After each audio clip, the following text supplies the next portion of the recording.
Почему мужчины хотят зрелых женщин? Давайте разбираться в этом вопросе.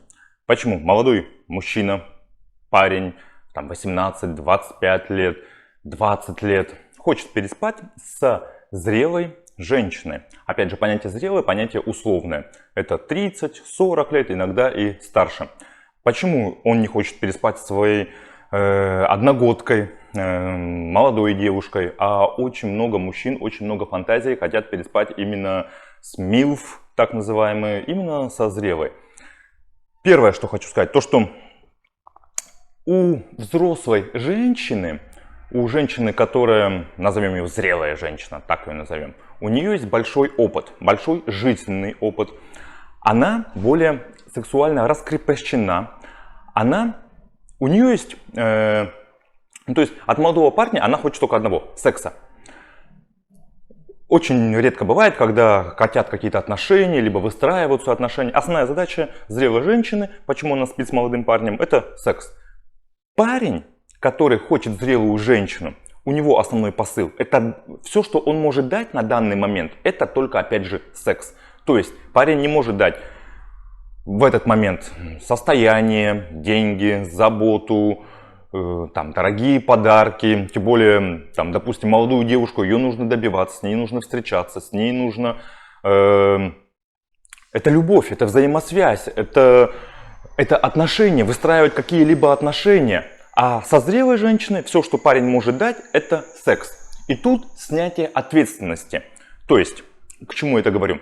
Парень дает только секс и все, и на этом точка. И каждый получает то, что он хочет. Парень выдает свои, тем более если ему там 18-20 лет, у него гормоны кипят, у него постоянная эрекция по несколько раз в день, он готов несколько раз в день заниматься сексом там, и так далее. И все, что он может дать на данный момент, потому что он еще не опытен, это лишь секс. И женщина это получает. Также у многих парней есть фантазии, сопоставимые со зрелой женщиной. Что я имею в виду? То есть зрелая женщина, она уже опытная в сексе, она уже все знает, она уже все умеет. Она сама может что-то подсказать, настроить, сделать, как-то, чтобы секс проходил гораздо лучше. Если парень начинает встречаться с какой-то молодой девушкой, со своей ровесницей, то многие вещи, у которого парня есть фантазии в голове, он не может ей предложить. Допустим, там, анальный секс, поза 69, любые другие позы, различные игрушки с сексом и так далее. По разным причинам. Потому что парень боится, что девушка подумает, что он извращенец, что он какой-то не такой, как все. А зрелой женщине он это может спокойно предложить и может это реализовать свои мечты именно с зрелой женщиной. Также зрелая женщина может передать парню элементарно мудрость, элементарно какие-то знания, элементарно ему в чем-то помочь. То есть отношения уже такое не на равных, а парень здесь, а зрелая женщина сверху. То есть это как отношения с мамочкой. Еще очень важный аспект такой, почему молодые парни хотят переспать с зрелыми женщинами, это Эдипов комплекс. Это о чем говорил Фрейд, что у нас в бессознательном, на самом деле это работает. Лет 10 назад я бы сказал, да это ерунда какая-то. Как можно хотеть свою мать? И вообще, как такое можно даже обсуждать?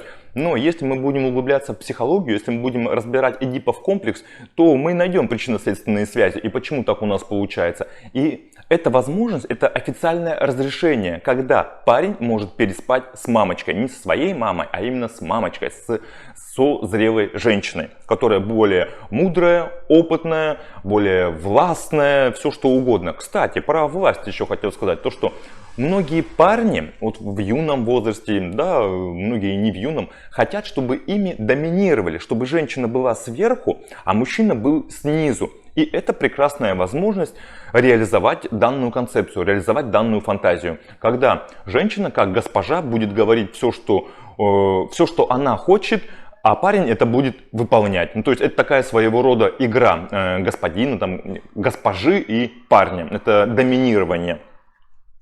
Также очень часто бывает то, что у зрелой женщины нет никакой ревности. То есть мы прекрасно понимаем, есть молодой парень, есть зрелая женщина.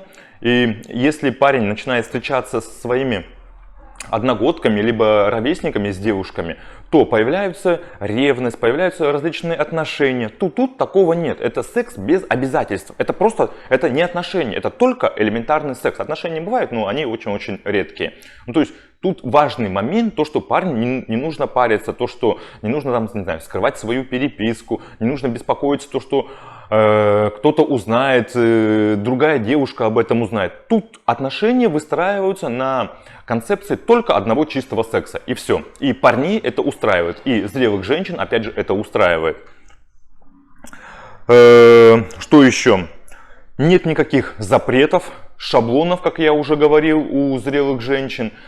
Почему так бывает? Потому что у них элементарно есть уже опыт, они в своей жизни уже многое что повидали, я имею в виду сейчас про зрелых женщин.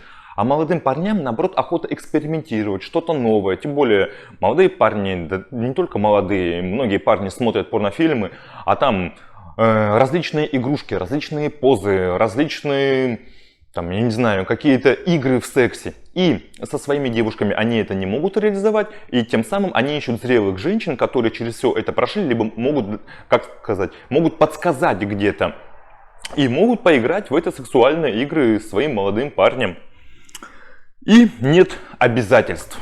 Это тоже ключевой такой момент, то, что почему парни хотят секса с милфами, со зрелыми женщинами, то, что нет никаких обязательств. Я никому ничего не должен. Просто секс и все. Часто так бывает, то, что у нас, когда парни учатся в школе, многие парни засматриваются на своих учителей, на каких-то женщин постарше, и фантазируют, и моделируют различные сексуальные игры, половые акты, как бы они переспали бы там, с девушками, которые гораздо-гораздо старше их. Если я что-то пропустил, то напишите комментарии. С вами был Сергей Витищенко, сексолог, психолог. Всего доброго, до свидания.